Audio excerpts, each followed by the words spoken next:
pagod na ang isip. Tahimik ang bahay, pero magulo sa dibdib. May pasan na tanong, walang kasiguruhan,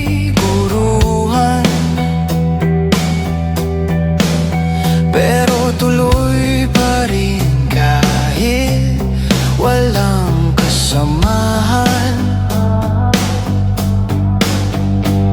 Hindi naman kailangang sumigaw para patunayang nasasaktan ka ngayon.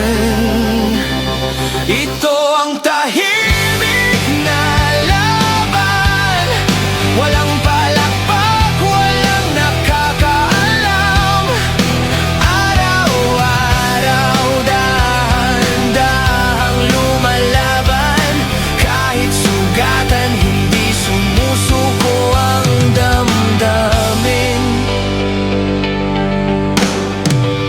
Sa kalsadang paulit-ulit ang daan, pare-pareho ang tanong ng nakaraan. Hanggang kailan ba ang tanong ng gabi? Pero gigising pa rin kahit ayaw na ng sarili.